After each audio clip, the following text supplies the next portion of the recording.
전압을 걸어주게 되면은 음극에서 전자가 이렇게 튀어나와요. 그리고 톰슨이 전자의 비전화량을 측정을 했죠. 얘를 측정을 했었어요. 그래서 값이 얼마다라는 것을 측정을 해서 얘가 얼마냐면은 대략 10의 11성 쿨럼 퍼 이제 킬로그램이었어요. 자, 근데 요 실험이랑 비교할 게 뭐가 있냐면은 물의 인수분해, 전기분해 실험이에요. 그 다음 페이지 보면 요 프린트가 있거든. 여기도 마찬가지로 이렇게 전압을 걸어줘요. 그럼 이게 물이라고 그러면 물에서 물이 분해가 되면서 음극에서는 뭐가 발생하냐면은 수소기체가 발생하고 양극에서는 산소가 발생을 해요. 실험 결과에 의하면 내가 여기서 전압을 96,485 쿨롬 1파이브 되죠. 를 여기다 흘려주잖아요. 전자를 이렇게 흘려주면은 수소가 몇 그램이 나오냐면은 1g이 나와. 이게 실험 결과예요. 자, 그럼 가만히 생각해 보면은 이쪽으로 전자를 흘려주니까 여기서 중성 수소 분자가 나왔거든요. 그럼 여기서 뭐가 흘러들어야 되냐면은 수소 이온이 흘러들어가요. 수소 이온이 전자랑 결합을 해서 수소 분자가 만들어진다는 거예요. 그럼 내가 알고 싶은 것은 뭐냐면은 요 이온 수용액에서 전하를 운반하는 수소 이온의 비전하량은 얼마가 되겠냐를 알고 싶어요. n분의 q가 얼마가 되는지를 요 데이터 가지고 측정할 수 있다. 이런 비슷하죠, 그죠? 음극선에서 전하를 움직이는 전자의 비전하량은 음극선 실험으로 측정을 해봤더니 11승이었는데 전기분해 실험에서 전하를 운반하는 테타이온의 비전하량은 얼마겠느냐? 요 데이터 가지고 구할 수가 있다는 거죠. 그래서 요 상황을 내가 프린트를 간략하게 그려보면 프린트물 오른쪽에 나왔어요. 여기에서 수소 이온이 1g이 나와. 그리고 여기에 전하가 96,485 쿨롬이 들어와. 전자가.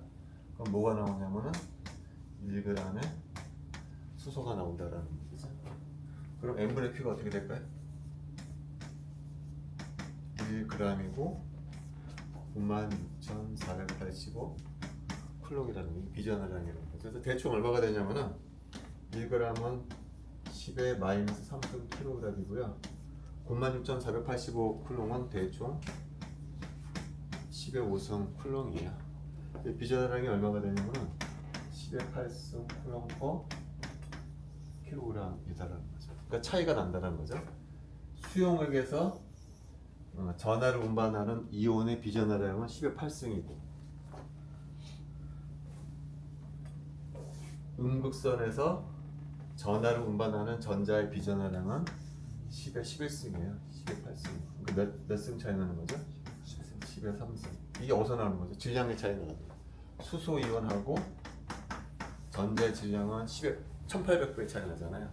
대충 1000배 차이 나는 것이 나온다는 거죠. 자, 이것이 이제 지난 시간에 했던 얘기고요. 오늘은 3장으로 넘어가도록 할게요. 3장은 이제 분자 결합론이에요.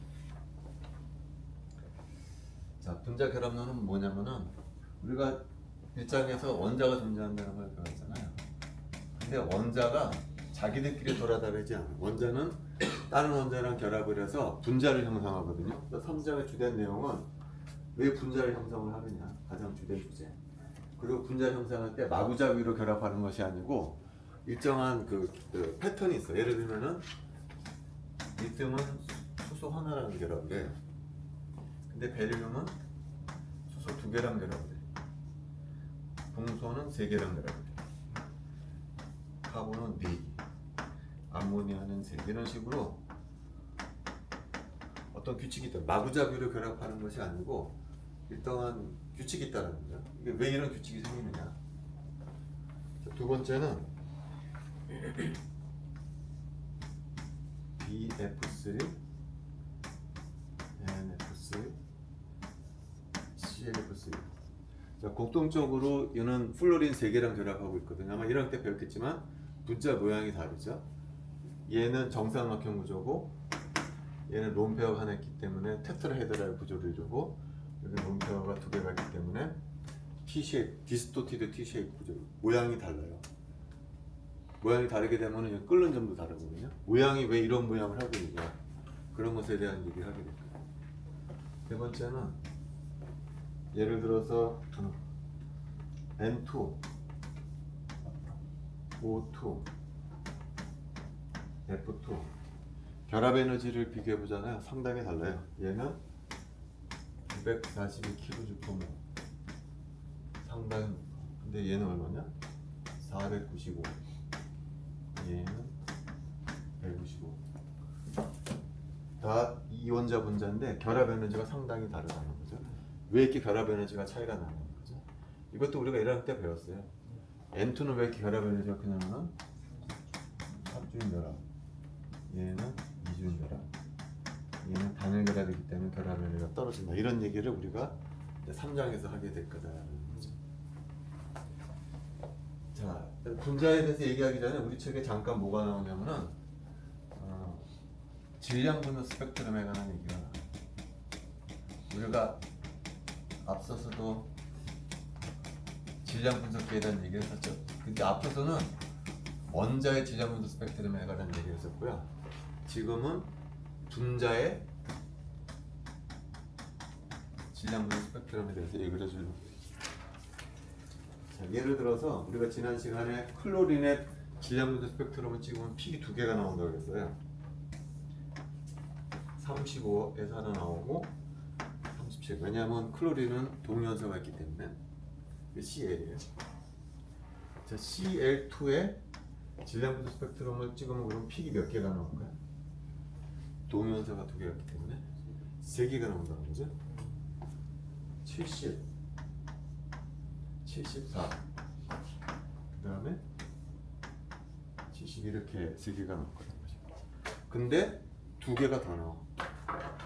35도 나오고요. 37도 나와. 분자의 질량 분석 스펙트럼을 찍는데 원자의 스펙트럼도 나온다는 거예요. 얘도 나온다는 거예요. 얘. 왜 그러냐면은 질량 분석 스펙트럼의 원리가 어떻게 된다는 거죠? 여기 플레이트가 이렇게 있고 여기 이제 코일이 감겨졌다고 했죠. 코일에다 전류를 흘려주게 되면은 여기서 열전자가 튀어나오고 여기다 과속을 시켜주는 거죠. 여기다가 엄청나게 빠른 속도로 전자가 휙 튀어나가. 그 다음에 클로린 분자가 이쪽으로 나가게 돼. 그래서 여기서 충돌을 하게 돼요. 클로린 2 분자하고 전자가 충돌하면서 클로린 2 플러스가 만들어지면서 가속이 되는 거거든요. 자, 근데 클로린 2 분자하고 전자가 부딪혀서 얌전하게 클로린 2 플러스가 나는 것도 있지만 어떤 경우에는 클로린이 아예 깨어져 버리는 경우가 생긴다는 거예요. 얘가 워낙 강하게 때려버리기 때문에 그냥 얌전하게 전자 하나만 딱 날아가는 경우도 있지만 이 결합이 아예 깨어져 버리는 경우, 산산조각 나는 경우가 있다는 거예요. 그래서 원자 스펙트럼도 보이게 되더라는 얘기죠. 그래서 분자 질량 분자 스펙트럼은 해석하기가 상당히 까다로운 경우가 많아요. 그래서 지금 나눠준 프린트물의 첫 번째 페이지를 보면은 이게 다이매틱 일서라는 거거든요. 얘 스펙트를 보면은 상당히 많은 픽이 보여요.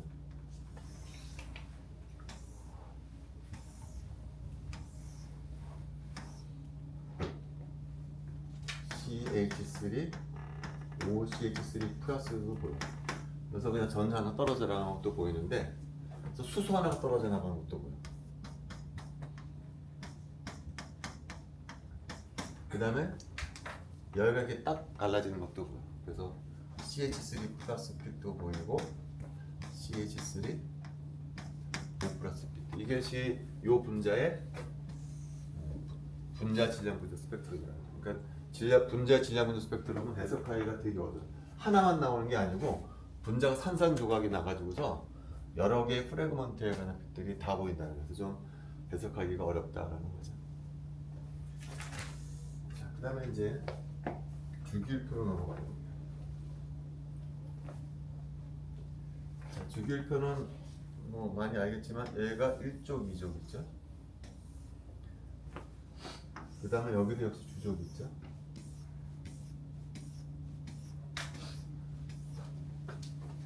그 다음에 여기는 4개의 전이금속 있죠.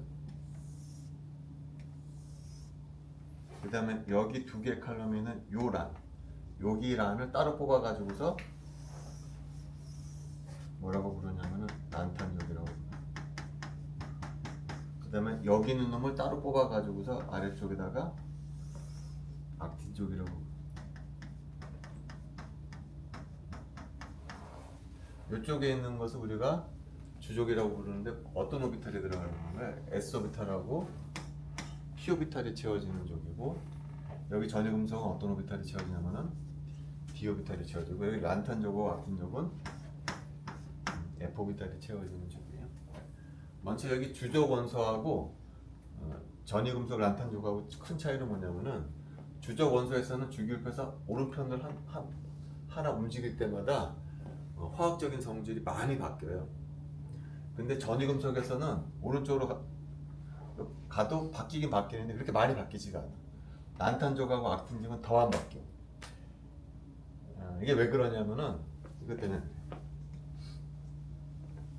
여러분도 아마 1학년 때 배웠겠지만 화학적 성질을 뭐 때문에 바뀌는 거죠? 뭐가 주로 영향을 미치냐면은 체외곽에 있는 전자의 수에 의해서 화학적인 성질이 바뀌는데, 주적 원소 같은 경우에는 주기율표에서 오른쪽 한 칸 딱 움직이잖아요. 그러면은 체외곽에 있는 전자의 수가 바뀌어요. 그러나 전이금속하고 란탄족, 악틴족은 그렇지가 않아.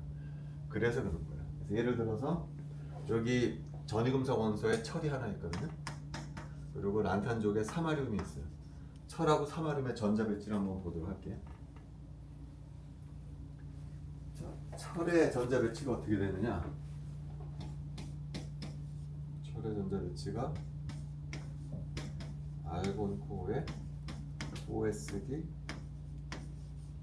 3D6예요. 그러니까 그림을 그려주면 이거 4SD고 여기가 3D6예요. 다시 말하면은 최외곽은 4S2야. 그리고 전자는 어디가 채워지냐면 바로 3D 오비탈에 있는 전자가 채워지는 거예요. 그러니까 여기 있는 D 오비탈에 여기 있는 전이금속에서 주기율표에서 오른쪽으로 가잖아요. 그럼 어디에 있는 전자 수가 바뀌냐면은 3D 오비탈에 있는 전자 수가 바뀌어요. 최외곽은 4S라는 거죠. 최외곽 안쪽에 있는 전자 수가 바뀌는 거예요. 그래서 성질이 많이 안 바뀐다는 거죠. 자, 그다음에 란탄족에 사마륨이 있거든요. 사마륨의 전자 배치는 그럼 또 어떠냐?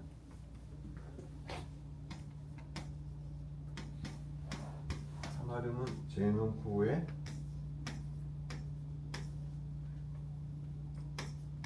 4F6예요. 따라서 얘는 최외곽은 6S2야.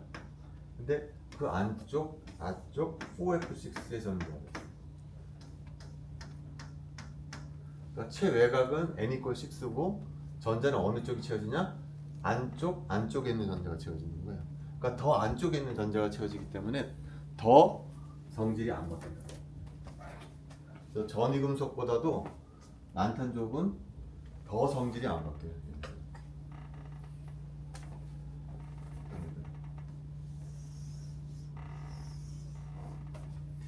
자, 여기서 이제 여러분들이 많이 들었던 용어가 나오는데, 히토르라는 게 있어요. 히토르. 아마 많이 들어봤어요. 히토르는 전기적인 성질하고 자기적인 성질이 좋아가지고서 굉장히 중요한 자원이죠, 그죠? 중국의 거의 95% 생산을 독점해가지고서 미국하고 무역 전쟁을 하는데도 중국이 떵떵거릴 수 있는 이유 중에 하나잖아요. 히토르는 17개의 원소로 구성이 되어 있어요. 스칸디움 플러스 이트리움. 여기가 스칸디움이거든요. 그러니까 이트리움 플러스 지금 여기 15개거든요.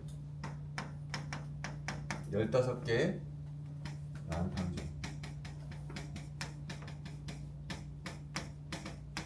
얘를 합쳐서 우리가 히토르라고 불러요. 자, 근데 앞서도 얘기했지만 이것들은 성질이 너무 비슷해. 성질이 너무 비슷해가지고서 17개의 란탄족을 발견하는데 몇 년이 걸리냐면은 무려 150년이라는 세월이 흘러. 성질이 워낙 비슷해가지고서 막 뒤섞여 있는 거예요. 그래서 이거를 완벽하게 분리해내는데 몇 년이 걸리냐면 무려 150년이라는 세월이 걸려요. 그 이유는 전자배치 때문에 그럽니다. 전자배치가 안쪽에 전자가 바뀌기 때문에 이렇다. 자, 그 다음에 주기율표 하면은 여러분들 떠오르는 인물이 있죠. 사실 이 사람밖에 떠오르지 않죠. 멘델레이프. 근데 사실 주기율표를 연구한 사람은 멘델레이프만 있었던 건 아니에요. 다른 사람, 마이어라든지 다른 사람들도 연구를 했는데 왜 사람들은 멘델레이프만 기억을 하냐면은 멘델레이프는 예측을 했어요. 화학적인 성질을. 그러니까 이게 주기율표라고 그러면은 그 당시 알려져 있던 원소들을 채워넣었거든. 채워놓으면 빈칸이 있었단 말이에요. 빈칸이 있었는데 다른 사람들은 그냥 빈칸으로 남겨놨거든요. 근데 멘델레이프는 예측을 했어. 자, 여기 원소가 아직 발견되지 않았는데 이 원소가 아마 발견될 거다. 그러면 저 원소는 뭐 밀도가 어떻게 될 것이고 반응성은 이럴 것이고 그런 식으로 발견되지 않은 원소에 대해서 예측을 했어요. 근데 나중에 발견되고 나서 보니까 멘델레이프가 예측한 성질이 그대로 따랐다는 거죠. 그래서 멘델레이프가 유명해졌어요. 그 대표적인 예가 세 가지가 있어요. 에카 붕소, 에카 알루미늄,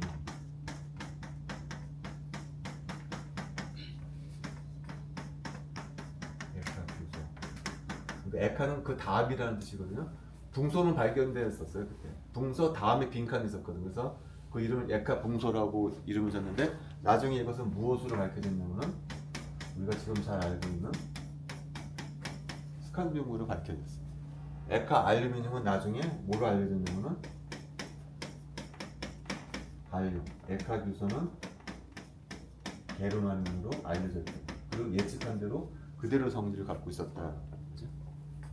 이게 첫 번째 멘델레이프의 업적이에요. 두 번째는 그 당시 실험 그 테크닉이 좀 부족해서 원자량을 제대로 측정을 하지 못했어요. 그래서 원자량을 잘못 측정하게 많았는데 멘델레이프는 실험도 하지 않은 상태에서 잘못된 것을 지적을 했어요. 예를 들면은 그 당시 베릴륨의 원자량을 13.75 보고했는데 베릴륨의 원자량 13.75 해서 주기율표에다 갖다 놓으면 성질이 맞지가 않는 거예요. 얘가 13.7일 리가 없다. 얘 성질을 보면은 얘는 이 9.4가 된다고 예측을 했는데 나중에 알고 보니까 정말로 9.4였다. 그 다음에 칼슘도 원래 처음에는 몇으로 보고했냐면은 20으로 보고했는데 나중에 이거는 20이면은 주기율표랑 맞지가 않는다. 40으로 해야 된다고 해서 정말로 40이었다는 거죠. 또 있어요. 우라늄도 처음엔 120이라고 했는데 멘델레이프가 240으로 고쳤는데 정말로 240이었다. 이런 식으로 마구 예측을 했는데 예측한 대로 다 됐었다는 거죠. 자, 근데 멘델레이프가 위대한 화학자이긴 하지만 실수한 것도 있어요. 실수.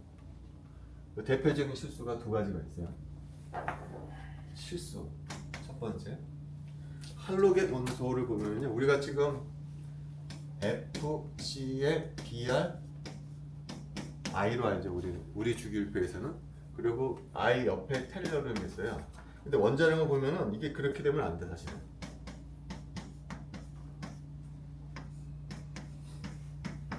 원자량을 보면은 얘가 더 무겁거든요. 그러니까 얘가 원래 바뀌어야 되는 거예요. 그러니까 멘델레이프가 그 주기율표 만들 때도 얘가 더 무거웠었어요. 그래서 원래는 이렇게 됐었어요. F, Cl, Br, 텔레름 이렇게 됐어야 되는데 텔레름하고 얘가 성질이 맞지가 않는 거예요. 얘는 아무래도 이거 바꿔줘야 되는 거예요. 얘처럼. 그러니까 또 멘델레이프가 또 시비를 가는 거예요. 니네들이 원자량 잘못 측정했을 거다. 얘가 아마 더 무거울 거다라고 해서 얘를 그냥 임의로 바꿔버렸다는. 근데 사실은 얘가 원자량이 더 가벼워요. 실제로는. 이게 왜 그런 거죠? 지금 우리 주기율표는 원자량을 기준으로 한 게 아니죠. 원자 번호 가지고 한 거죠. 얘는 원자량이 제대로 됐음에도 불구하고 잘못된 설명으로 바꾼 거. 하지만 제대로 되는 거긴 하죠. 자, 요거보다 더 심각한 것은 뭐냐면은, 심각한 실수 두 번째는 뭐냐면은, 이건 제대로 실수한 거예요. 자, 예전에 멘델레이프 활동할 때 질소기체를 얻는 방법이 있어요. 질소기체를 얻는 방법이 그 당시 두 가지가 있었어요. 첫 번째는 뭐냐면은 공기에서 추출하는 방법이에요.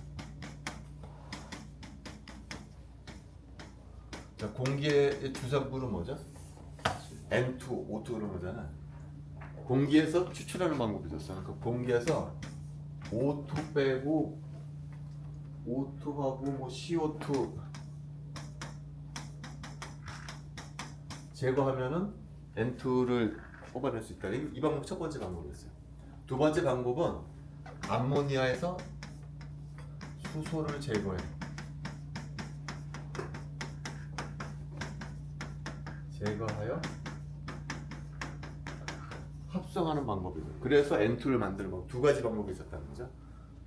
근데 재미난 것은 뭐냐면 언제 밀도를 측정을 해보니까 언제나 공기에서 추출해서 얻은 N2의 밀도가 암모니아에서 합성해서 만든 N2보다 언제나 밀도가 컸었다라는 거예요. 이것을 보고서 램지라는 사람이 어떤 추측을 했냐면은 공기에서 추출한 N2에는 뭔가 다른 게 섞였을 거다라고 생각을 했어요. 그래서 분별 종류 실험을 통해서 정말로 N2에서 다른 걸 추출해냈어. 그게 뭐냐면 알곤이에요. 이 비활성 기체. 처음으로 램지라는 사람이 알곤이라고 하는 비활성 기체를 처음으로 발견하게 된 거예요.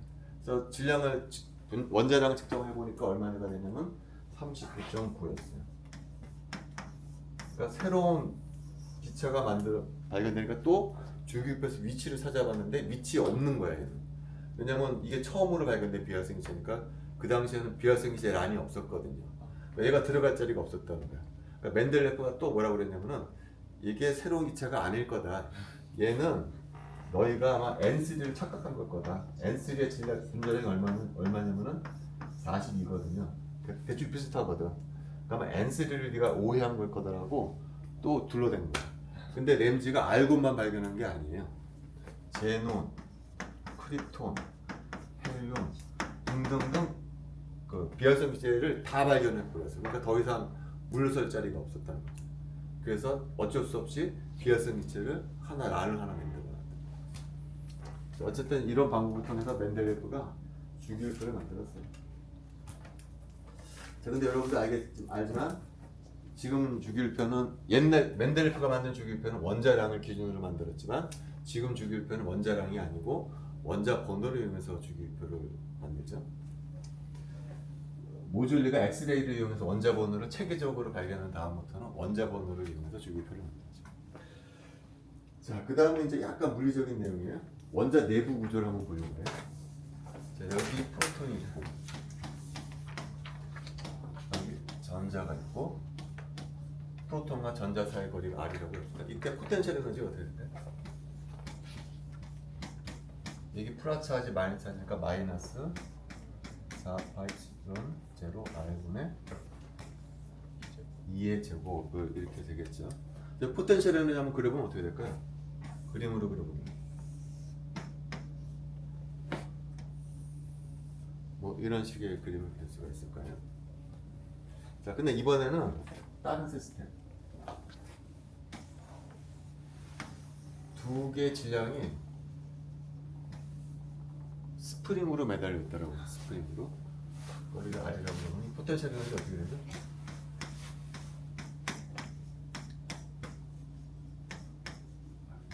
뭐 이렇게 해야 되겠죠? 그럼 얘는 포텐셜 에너지 그려보면 어떻게 될까요?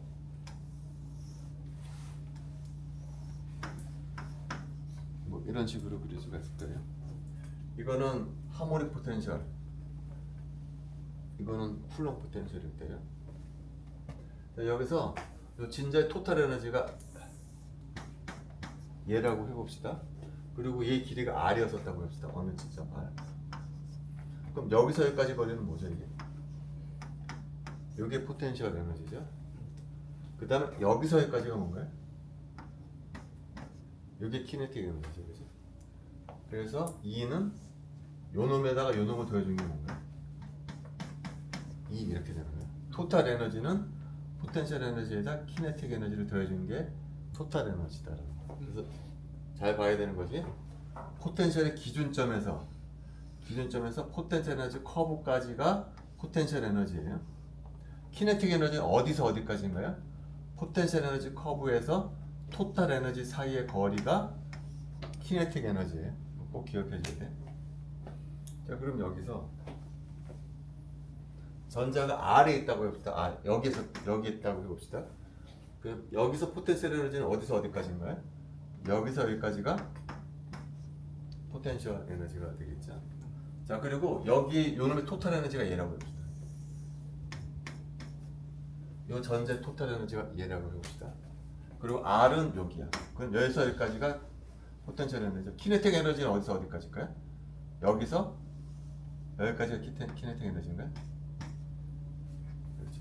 포텐셜 에너지 점으로부터 토탈 에너지 사이의 거리가 키네틱 에너지가 그랬잖아요. 여기서도 마찬가지잖아요. 포텐셜 에너지 커브로부터 토탈 에너지 사이의 거리가 키네틱 에너지가 그랬죠. 여기서도 포텐셜 에너지 점으로부터 토탈 에너지까지 거리가 키네틱 에너지야. 그래서 여기서 이거를 더해주면 토탈 에너지가 나오는 거야. 자, 여기서는 키네틱 에너지는 양수인데 포텐셜 에너지는 부호가 뭐죠? 음수예요. 근데 키네틱 에너지의 절대값이 포텐셜 에너지 절대값보다 크기 때문에 토탈 에너지가 양수가 되는 거죠. 그렇죠? 여기서도 2는 K 플러스 V인데 얘는 음수고 얘는 양수예요. 근데 얘의 절대값이 더 커. 그래서 얘가 양수가 됩니다. 여기는 둘 다 양수가 됩니다. 자, 그 다음에 여기서 이건 좀 지울게 다시.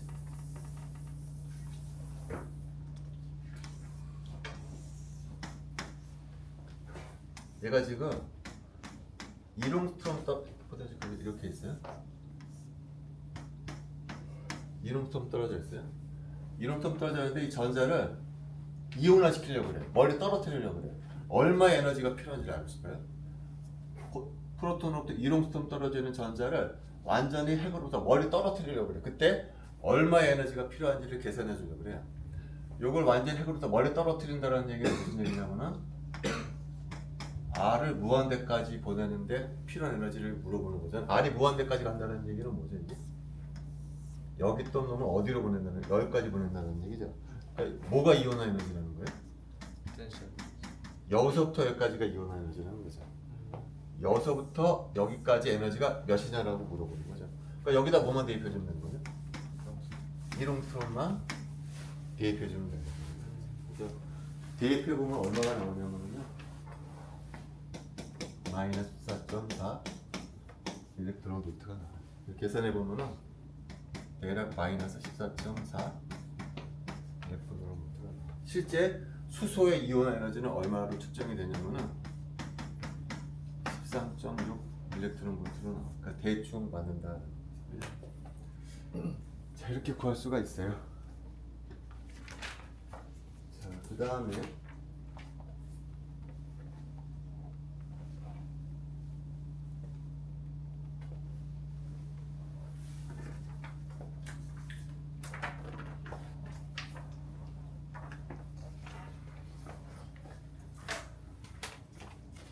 자, 지금 프로톤에다가 전자 포텐셜 에너지는 이거라고 그랬죠? 프로톤, 전자. 자, 지금은 이제 다른 거. 원자핵과 원자핵.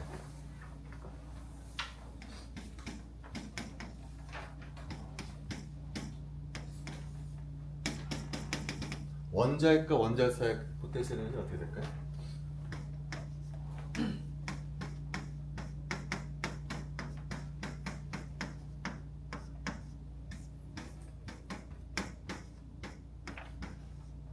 이런 포텐셜이 되겠죠? 그림은 어떻게 될 거냐면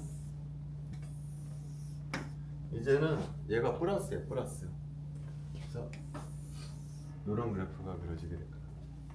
자, 여기서 하나는 여기에 뭐 거냐면은 K는 플러스고 79예요.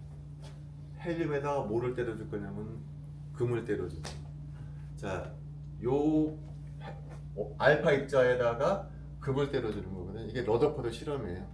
알파 입자에다 금을 때려줬을 때 포텐셜 에너지 커브가 바로 얘다라는 거죠. 자, 이 실험을 누가 했냐면은 러더포드가 있어요. 러더포드가 이 실험을 통해서 무엇을 구하려고 했냐면은 그 원자핵의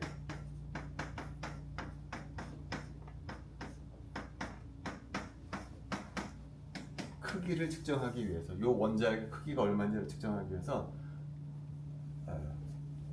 실험을 알파입자를 때려줬다는 거죠. 자, 이걸 이해하기 위해서 다시 하모닉 오실레이터 모델을 한번 다시 한번 해볼게요. 하모닉 오실레이터 모델을 다시 한번 보면은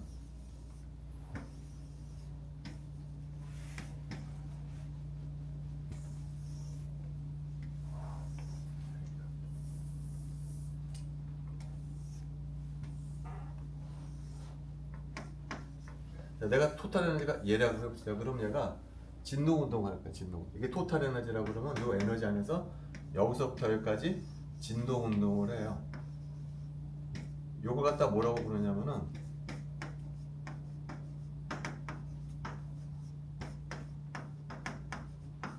터닝 포인트라고 해요. 여기서부터 잠깐 섰다가 속도가 점점 빨라져. 그러다 점점 속도가 늘어졌다 여기서 다시 되돌아오죠. 그죠? 그래서 다시 속도가 빨라졌다가 여기서 되돌아와요. 되돌아와. 더 이상 삐져나가지를 못해. 토탈 에너지가 결정이 되면. 토탈 에너지를 증가시켜주면 어떻게 될까요? 이제는 진폭이 더 커지죠. 이렇게 식으로. 그래서 터닝 포인트가 어떻게 되죠? 더 가까이 간다는 거. 토탈 에너지를 증가시켜주게 되면 터닝 포인트가 더 가까운 쪽으로 가게 되어 있어요. 터닝 포인트는 무엇에 의해서 결정이 되냐면 얘는 토탈 에너지에 의해서 결정. 토탈 에너지 증가시켜주게 되면 더 가까이 간다는 거죠. 요걸 기억을 했다고 하세요. 자, 요거랑 지금 이제 무슨 실험을 할 거냐면은 여기 핵이 있어. 여기다가 알파입자를 때려주려고 그래. 근데 얘하고의 포텐셜 에너지가 지금 얘다라는 거죠. 자, 근데 내가 얘를 멀리서 떨어뜨릴 거거든요. 멀리 떨어뜨릴 거기 때문에 얘하고의 포텐셜 에너지는 지금 거의 0에 해당한다는 거죠. 근데 내가 여기서 어떤 일정한 속력으로 키네틱 에너지를 주고서 얘를 때려줄 거예요. 그러니까 키네틱 에너지가 바로 토탈 에너지가 된다는 거죠. 토탈 에너지를 내가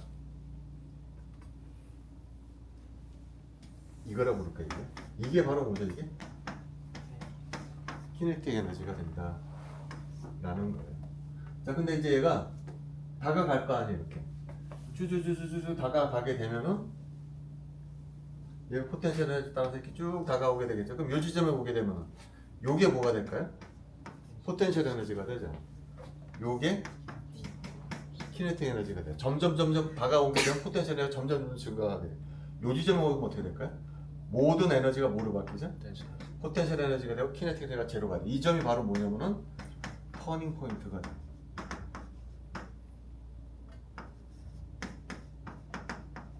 그래서 다시 되돌아오게 될 거라는 거죠.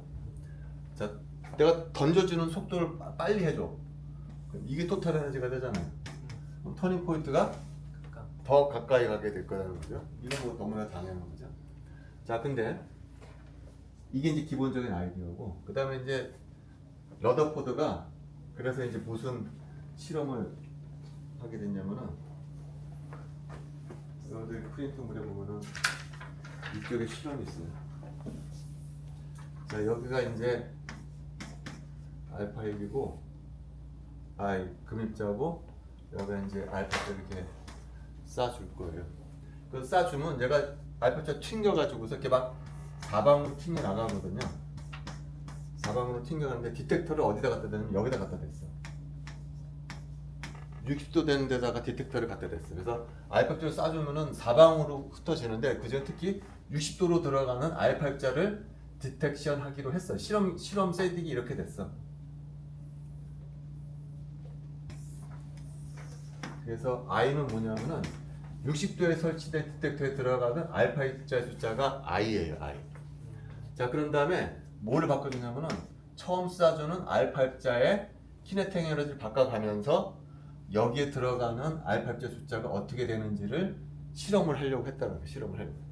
근데 실험을 하기 전에 계산을 먼저 했어. 근데 계산을 할 때 어떤 가정을 했냐면은 알파입자하고 요 금입자 사이에 궤적을 계산하기 위해서는 어떤 식을 쓸 거냐면은 우리가 잘 아는 뉴턴 이퀘이션을 쓰면은 이 알파 입자가 어떤 궤적을 통해서 어느 데로 나갈지 계산할 수가 있을 거 아니에요. 근데 요거를 쓸 때 포텐셜 에너지가 필요하잖아요. 요 뉴턴 이퀘이션을 풀려면 포텐셜 에너지가 필요하거든요. 근데 그때 포텐셜 에너지에 대한 가정을 하나 했는데 어떤 가정을 했냐면 알파 입자하고 요 금입자 사이에는 쿨롱 포텐셜만 있다. 쿨롱 포텐셜만 있다. 그러니까 요거 쿨롱 포텐셜만 이렇게 표현되는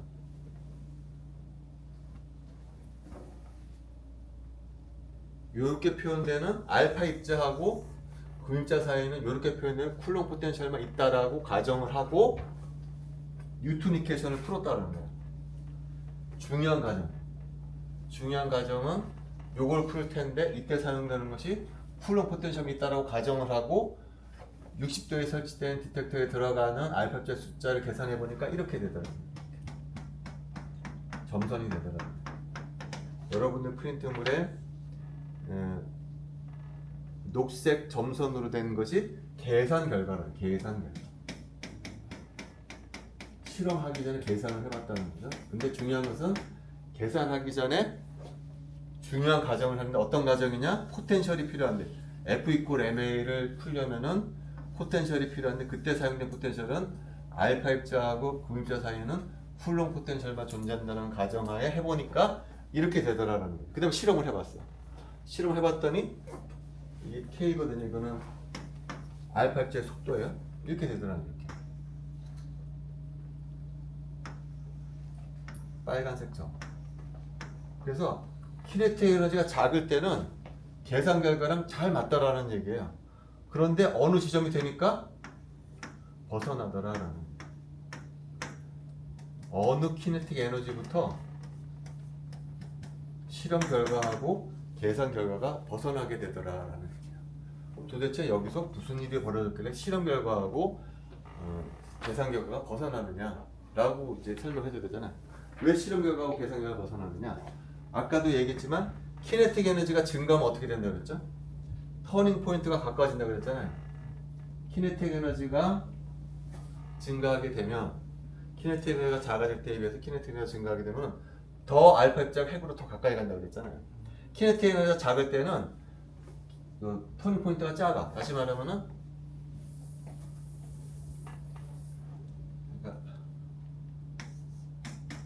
알파 입자하고 알파 입자 키네틱가 작을 때는 이렇게 왔다가 돌아가요. 키네틱가 작을 때는 좀 증가시켜줘? 이렇게 왔다 가더라는 얘기죠. 요 지점하고 요 지점에서 그러다가 얘가 닿으면 어떻게 되냐면 바로 딱 터치를 하고 나온다라는 거예요. 요 지점에서 그러다가 여기가 닿으면 어떻게 될까요? 이제는 터닝 포인트가 크니까 이렇게 들어갔다 나온다는 거예요. 들어갔다가 자, 들어가면 무슨 문제가 생기냐면은 이 핵 안에는 핵 바깥에는 무슨 힘만 존재하냐면은 핵 바깥에는 전자기력만 존재하는데 핵 안에는 전자기력도 존재하지만 다른 힘도 존재한다는 거예요. 핵력이라고. 핵력이 추가적으로 존재한다는 거예요. 그러니까 그 러더포드가 처음 계산했던 그 가정에서 벗어나게 된다는 거예요. 그래서 실제 실험 결과하고 계산 결과가 틀리게 된다라고 하게 됩니다. 왜 벗어나느냐? 핵 안으로 들어갔기 때문에 그렇다는 거예요. 따라서 요 지점이, 요 터닝 포인트, 요 키네틱 에너지에서의 터닝 포인트가 바로 무엇을 의미하느냐? 금입자의 반지름을 의미한다. 그래서 요 지점에서의 R 값을 계산해 보니까 얼마가 되냐? 대략 10의 마이너스 15승 내지 10의 마이너스 14승 미터가 되더라. 따라서 이것이 바로 원자핵의 사이즈다 라는 식으로 설명을 했다라는 거예요. 그래서 이 실험을 이용해 가지고서 러더포드는 원자핵의 크기를 측정을 했다라는 얘기입니다. 이렇게 이제 다음 시간에 할 얘기는 뭐냐면요. 자, 3장의 주제는 뭐냐면은 원자들이 가만히 있지 않고 결합을 한다는 거잖아요. 이렇게 결합을 하는데 화학자들은 결합을 크게 두 가지로 봐요. 이온 결합,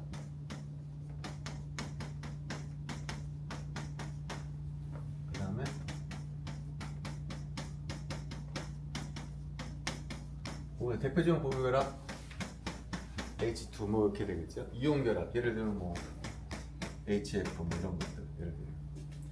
자, 공유결합은 우리가 어떻게 형성된다고 보냐면은 두개 결합을 형성 두 개의 원소가 전자를 좋아하는 정도가 거의 비슷해. 전자가 동등하게 공유될 때 우리가 공유결합이 형성이 된다고 보거든요. 이온결합은 어떨 때 형성이 되냐면 한쪽은 전자를 주기를 좋아해. 다른 쪽은 전자를 받기를 좋아해. 그럴 때 전자가 한쪽으로 움직이면서 정정기적 인력에 의해서 결합이 형성이 되는 것을 우리가 이온결합이라고 부른다는 거죠. 따라서 어떤 분자가 이온결합을 할지 공유결합을 할지를 판단하기 위해서는 뭐가 중요하냐면은 이 각각의 원소 결합을 이루는 각각의 원소가 전자를 얼마나 좋아하는지 그것을 알면은 이게 이온 결합을 형성할지 공유 결합을 형성할지를 알 수가 있다. 두 개의 원소가 전자를 좋아하는 정도가 차이가 많이 나면 이온 결합을 할 가능성이 크고 두 개의 원소가 전자를 좋아하는 정도가 비슷하면은 어떤 결합을 할 가능성이 크냐면은 공유 결합을 할 가능성이 매우 크다라는 거죠. 그래서 이제 다음 시간부터 할 얘기는 뭐냐면은 어떤 원소가 주어졌을 때 그 원소가 전자를 얼마나 좋아할까 그걸 어떻게 결정할 것이냐 그걸 우리가 뭐라고 하면 일렉트로네가티비티라고 합니다. 다음 시간부터는 얘를 정의할 거라는 거죠. 근데 얘를 정의하기 위해서 두 가지 물리량을 우리가 도입을 할 거라는 거죠. 얘에 영향을 주는 물리량이 이온화 에너지하고 일렉트론 어피니티라는 게 있어요. 이 두 가지 물리량을 이용을 해서 전자를 좋아하는 정도, 일렉트로네가티비티를 정의할 거다라는 거예요. 그 얘는 뭐냐? 이온화 에너지, 일렉트론 어피니티는 이온화 에너지는 뭐냐면은 정의가 뭐냐면은 주어진 원소에서 전자를 떼어내는데 가스 상태에 있는 원소에서 전자를 떼어내는데 필요한 에너지를 우리가 이온화 에너지라고 불러요. 반면에 일렉트론 어피니티는 반대로 주어진 원소에 전자를 붙일 때 N아이온이 되죠. 방출되는 에너지를 우리가 일렉트론 어피니티라고 불러요. 자, 그럼 이온화 에너지에서는 이게 왼쪽에서 오른쪽으로 가려면 어떻게 되죠? 에너지를 집어넣어줘야 되죠. 그냥 전자가 안 떨어질 거 아니에요. 그래서 전자를 떼어내면은 에너지를 집어넣어줘야 되기 때문에 왼쪽보다 오른쪽이 어떻게 돼요? 에너지가 더 높아야 되죠, 그죠? 이게 X라고 그러면은 이렇게 되는 거예요, 그죠? 요게 뭐냐면은 이온화 에너지. 자, 그럼 한번 생각해봅시다. 이온화 에너지, 이 원소하고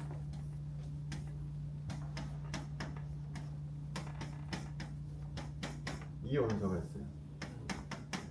X보다 Y가 이온화 에너지가 더 크거든요. 그럼 X하고 Y 중에 어떤 게 전자를 더 좋아하는 원소냐라고 묻는다면 Y가 전자를 더 좋아하는 원소예요. 왜냐면은 전자를 좋아하니까 안 뺏기려고 그럴 거 아니에요. 이온화 에너지가 큰 원소는 전자를 더 좋아하는 원소라고 생각할 수가 있다는 거죠. 그래서 얘하고 얘가 상관관계가 있다는 거예요. 반면에 일렉트론 어피니티는 뭐냐면은 여기다가 전자 붙여주면은 언제나 그런 것은 아닌데 대부분의 경우 에너지가 방출이 돼요. N아이온이 되면서. 그러면 이제는 여기가 X라고 그러면은 N아이온은 어느 쪽으로 그러죠? 아래쪽으로 그려야 되겠죠. 이렇게 돼요. 그러니까 이게 뭐냐면은 일렉트론 어피니티라는 거죠. 그럼 얘도 마찬가지예요. 전자를 붙여줬더니 에너지가 방출이 되네. 그러면은 일렉트론 어피니티가 큰 원소는 어떻게 될까? 전자를 마찬가지로 좋아하는 원소라고 볼 수가 있겠죠. 에너지 붙여줘, 얘가 전자를 좋아하니까 에너지 붙여주니까 에너지가 떨어지더라라는 얘기잖아. 그러니까 일렉트론 어피니티도 전자를 좋아하는 척도로 사용될 수가 있다는 거예요. 그래서 일렉트론 네가티비티에 영향을 주는 두 가지 파라미터는 이온화 에너지고 일렉트론 어피니티다라는 거예요. 자, 그래서 화학자들이 주기율표에 있는 모든 원소에 대해서 이온화 에너지하고 일렉트론 어피니티의 경향성을 살펴봤어요. 그랬더니 경향성이 똑같아. 자, 이온화 에너지 같은 경우에 아마 1학년 때 배웠을 것 같은데 오른쪽으로 주기율표에서 오른쪽으로 가면 어떻게 돼? 일렉트론 이온화 에너지가 증가하나요? 전자 떼어내기 힘들죠, 그죠? 주기율표에서 아래쪽으로 내려가면 어떻게 될까요? 이온화 에너지가 전자가 밖으로부터 멀리 떨어지죠. 쉽게 떨어지죠. 이온화 에너지가 떨어지는 그런 경향성을 보이더라라는 얘기예요. 근데 일렉트론 어피니티도 비슷한 경향을 보이더라 라는 거예요. 그래서 다음 시간에는 이 두 개 가지고서 일렉트로네가티비티에 관한 정리를 배워보도록 할게요. 혹시 오늘 한 것 중에 질문하고 싶은 거 있어요? 크게 어려운 거 없어요. 그냥 오는 거지. 그래서 다음 시간에는 요것을 공부하게 되고요. 다음 시간에 이제 분자 포텐셜 에너지에 대한 개념을 얘기할 건데 그것이 상당히 중요해요. 그래서 미리 좀 공부하고 와서 질문 없으면 일찍 끝나도록 하겠습니다. 감사합니다.